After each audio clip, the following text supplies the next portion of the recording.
Saya nila.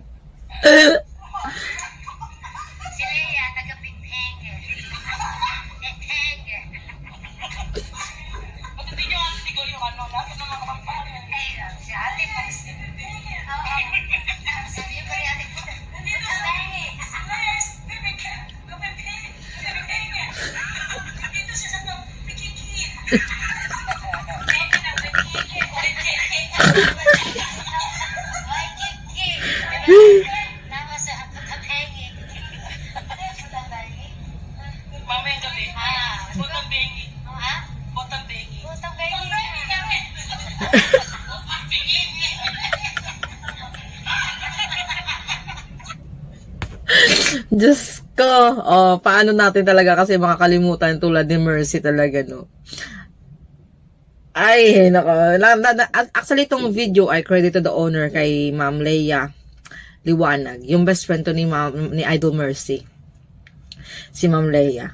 Isa ito sa nandun sa US na tumulong sa kanya at nag-guide, naggabay sa kanya nung time nandun si Mercy, si Idol Mercy sa yung nagpa-opera ba? Sa Amerika ba? Tapos yun, syempre, maraming mga memories talaga, no, na syempre isa ito sa best friend ni Ma'am Idol Mercy ay isa din sa mga nasaktan din sa nangyari. Pero lalong-lalo na siya ay kasama niya talaga si Idol Mercy, di ba? So, pinost niya ngayon lang to kasi nga parang syempre hindi talaga natin maiwasan na ma-miss niyo talaga ang kanyang si Mercy at saka syempre yung samahan at tawanan, ang kulitan ng magkapatid na talaga to. No, nakikita naman natin talaga na yung natural ang pagiging kwela, natural sila talaga. Hindi nila dinideny na hindi kasi silang tipong tao na nagpe-pretend na perfect ba. Talagang pinapakita nila kung ano talaga sila.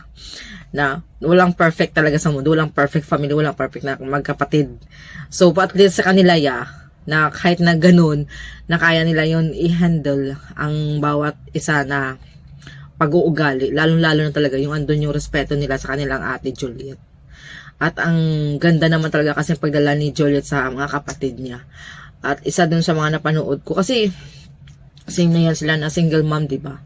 So, marami din may mga kwento din about kay Ken na ganun nangyari sa kanila ni Juliet noon. Ang dami din. Pero kasi hindi naman naging tago sa kanila about sa kanilang family talaga yan yung about sa kanilang magkakapatid. Kasi syempre, minsan, di ba, tinatanong ka talaga sa mga interviews, mga ganyan-ganyan, ano nangyari, mga ganyan. So, at least naging honest talaga sila sa sagot nila. Kaya ganun sila ka-close. At ganun talaga sila ka-respeto kay Juliet. At kita naman talaga natin kasi si Idol Mercy, di ba, siya yung malambing at charming. Kumbaga si Idol Mercy kasi charming siya. Si Idol Juliet naman ay powerful. Siya yung powerful sa kanilang kapatid. Si Ken naman, para sa akin, parang siya yung sa gitna ng magkapatid. Siya yung combination ng karakter ni Idol Mercy at saka ni Idol Juliet. Ando yung balance siya ba. Pero anyway, nakakamiss no yung mga ganong tawanan talaga nila. Kaya post ng ganon si Ma'am Leia kasi syempre alam din natin isa din siya sa namalungkot at na-miss niya ang ganong senaryo ng magkapatid. Yan lang guys, no? Update lang talaga tayo at hindi tayo titigil hanggang walang iwanan sa Aegis. At balak ko din talaga bumili din ng t-shirt ng Aegis. Sana mapansin ako, no, kasi nagtanong din naman ako kung magkano, saan pwede makabili. Kayo, may idea kayo, saan pwede makabili ng t-shirt ng Aegis ba, guys? Kasi talagang gusto kong bumili ng Aegis na t-shirt para pakita natin talaga yung full support natin. Lalong-lalo na sa ngayon na dalawa na lang sila na magkapatid. Kailangan talagang ipakita pa natin yung suporta natin sa kanila. Yan lang, maraming salamat sa lahat-lahat. Bye!